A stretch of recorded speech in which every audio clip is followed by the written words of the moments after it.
মুরব্বি কি কাজটা করলে দেখেন, একদম ফুল পেটের মাছ ভাই সবাই খাইয়ে চলে গেছে। আমি এখনো আমি শুধু ওই ইলিশ মাছটা খাইছি, চিংড়ির বড়া মাংস আমি কিছু খাইতে পারলাম না।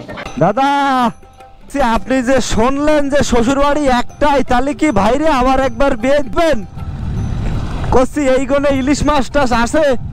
হ্যালো মনের মণিকোঠার মানুষগুলো, কেমন আছেন সবাই? আশা করি সবাই ভালো আছেন, সুস্থ আছেন এবং নিরাপদে আছেন। তো আজকে আমরা যাচ্ছি কিন্তু এখন ডুমুরিয়া, আর আমরা যাচ্ছি রাজীবদার দাওয়াতে। আমরা ফোন করে জানতে চাইলাম যে কোথায় খাওয়া হবে, কিন্তু সে বলল যে আপনারা আগে আসেন তারপরে বলা হবে।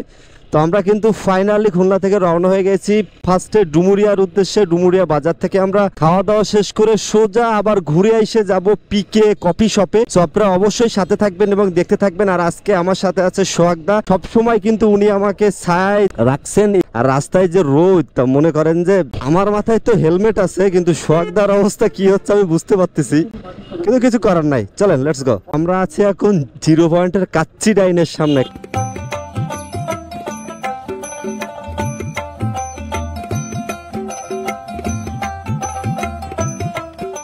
গাইস নিজ খামারের পরের থেকে না, একদম 0 পয়েন্টের পর থেকে রাস্তার যে অবস্থা, তাতে করে এখন মানে চলাচল করা খুবই বিপজ্জনক, খুবই বিপজ্জনক। গাড়ি একবার যদি ঝামেলা একটু হয়ে যায় একদম শেষ।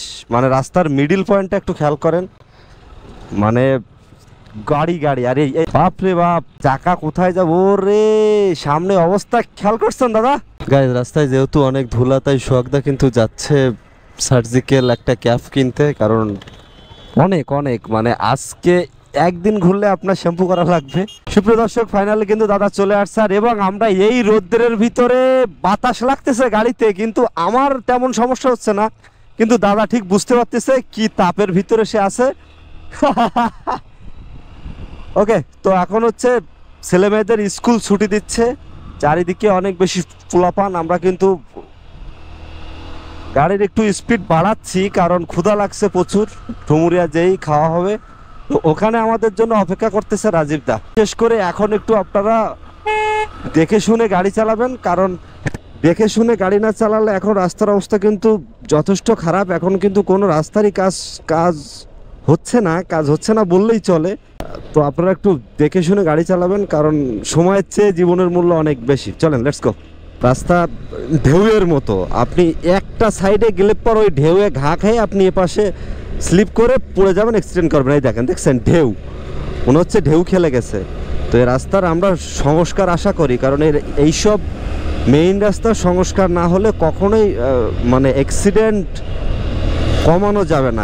ফাইনালি কিন্তু দাদা চলে আসছে এবং আমরা এখন রওনা হয়েছি দাদার গন্তব্যে। আর আমার একটু স্টার্টে ঝামেলা হবেই, এই যে ঝামেলা হয়নি। ফাইনালি আমরা এখন যাচ্ছি দাদার গন্তব্যে। দাদা জানি কোথায় খাওয়া দাওয়ার ব্যবস্থা করছে। তো গাইস আমরা কিন্তু আছি গাইন্দাদার শপে। তো আমরা কিন্তু চলে আসলাম বিপ্রদার শপে, এবং তার শপে জুতো দেখে আমি অবাক হলাম। যেসব শোরুমে বেশি দামে বিক্রি হয়, তার দোকানে কিন্তু সে কম দামে সেসব জুতো বিক্রি করতে পারতেছে। তাহলে একটাবার ভাবুন যে আমরা কত বেশি দামে জুতা কিনি। সো ডুমুরিয়াতে যারা থাকেন তারা অবশ্যই কিন্তু এই দোকানে আসতে পারেন। দাদা অনেক ভালো মনের মানুষ এবং কম দামেই জুতা আপনাদেরকে দিয়ে থাকে। তো পূজার সামনে আর মিস করেন না ভাই, মিস করলে হবে না কিন্তু। সো এরপরে আমরা কিন্তু লাঞ্চ করতে চলে আসলাম ডুমুরিয়ার সব থেকে জনপ্রিয় মাহবুব ভাইয়ের হোটেলে। সেখানে কিন্তু চলে আইসে জাস্ট এলাহি কাণ্ড। ভেটকি মাছ, ইলিশ মাছ, খাসি, দেশি মুরগি, জিয়াল মাছ।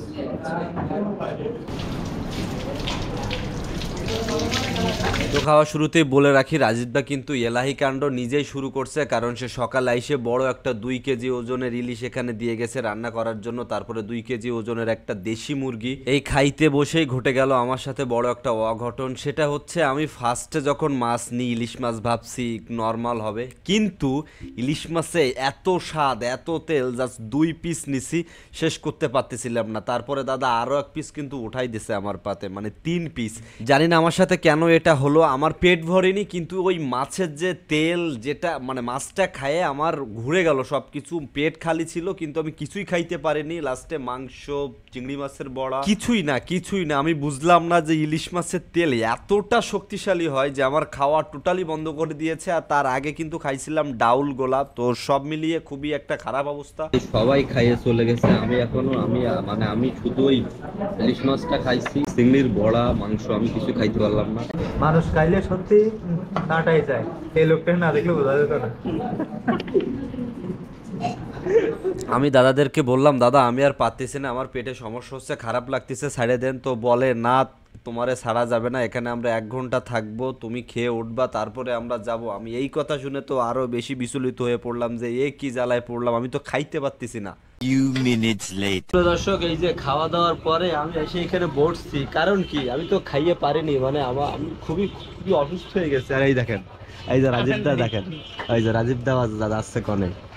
তো আপনার খাওয়ার একটা দেন, আমাদের একটা মানে যা খাইছি আজকে, আমি যে মাথা খাইছি, আমার ইলিশ মাছের মাথা, সেই ইলিশ মাছের মাথার ওজন প্রায় 250 গ্রাম। গায়ে স্যার, আমার কথা তো আপনারা জানেন যে আমি ওই মাছ খাওয়ার পরে আর কিছু খাইতে পারিনি। যে বড়া ছিল চিংড়ি, তারপরে মাংস ছিল মুরগির, কিছু করার নেই, কিছু করার নেই। মানে খাওয়ার পরে কখনো ঘুম আসেনি, আজকে খাওয়ার পরে ঘুম আসতেছে। আমি এই খাওয়ার সম্পর্কে আর কোনো কিছু বলতে চাই না। এবার বলবে রাজীব দা, বলেন। না, আমি খেয়েছি কিন্তু আমাকে খুবই ক্লান্ত। সো আমরা এরপরে রওনা হয়ে যাই কফি শপের উদ্দেশ্যে ধানিবুনিয়ার ভিতরে। সো ওইখানের ওই কফি শপে অনেকেই যায়, বাট দেখার কেমন কিছু আছে বলে আমার মনে হয় না। আপনি যাবেন, জাস্ট কফি খাবেন, চা খাবেন, এবং গোল বাগানের ভিতরে, সুন্দরবন না, জাস্ট গ্রামের ভিতরের যে বাগানটা থাকে সেটা। তো শহরের মানুষের জন্য ওইটাই অনেক। ডুমুরা থেকে রওনা হয়ে আমরা ঘুটু দিয়ে হয়ে ঢুকলাম। এরপর কিন্তু ভিতরের রাস্তা দিয়ে আমরা 4 জন মজা করতে করতে যাচ্ছি সেই কফি হাউস। ভিতরের রাস্তাগুলোতে প্রায় এখন মোড়ে মোড়ে দেখা যাচ্ছে শশা উঠতেছে, কারণ এই এলাকায় এখন সব থেকে ভালো ফসল শশা। এখন সবাই শশা লাগে, সেটা সেল করতেছে। আর এই শশা কিন্তু বাংলাদেশের বিভিন্ন অঞ্চলে ছড়িয়ে যাচ্ছে। আমি অনেক আগে থেকে এটা ফলো করছি যে এত প্রতি বছরই কিন্তু রপ্তানি হয়, তো অবশ্যই ভালো কিছু হয়, না হলে তো আর এমনটা হয় না। তো হুট করে আমাদের সামনে একটা গাড়ি বেঁধে গেল। সবাই অনেক চেষ্টা করতেছিল গাড়িটাকে সরানোর জন্য, কিন্তু মানুষ ছিল কম, তারপরেও গাড়ির ভিতরে ড্রাইভার ছিল না। সো এরপর একত্রিত হয়ে সবাই মিলে কিন্তু ঠেলতে শুরু করলো, কারণ 10 মিলে করি কাজ, হারি জিতি লাহিলা। যারা এত মানুষ যখন হয়েছে, অবশ্যই গাড়ি উঠবে। চলেন, পিছনে আসতে পারে, কি একটা রিস্ক দেখেন, কত মানুষ মিলে ঠেল দিচ্ছে। দাও দাও দাও দাও, উঠে গেছে, বাহ কত সুন্দর, সাবাস। 10 মিলে করি কাজ, হারি জিতি নেহাইলাস। এরপর কিন্তু আমরা ঝাড়া একটা টান দিয়ে চলে আসলাম কফি শপে। খুলনা থেকে আইছেন, এখন এক কাপ কফি খান। গাইস, এখন কথা হচ্ছে আমরা আছি এই কফি শপে, কিন্তু কফি শপে শুধু কফি আছে, অন্য কিছু নেই, বুঝলেন। তো আমরা এখন এখানে আসি। তো এই যে রাজীব দা আছে, এই যে সোহাগ দা, এই যে আমি, এই আচ্ছা ঠিক আছে, সবাই ভালো থাকিয়ে না, বাই বাই।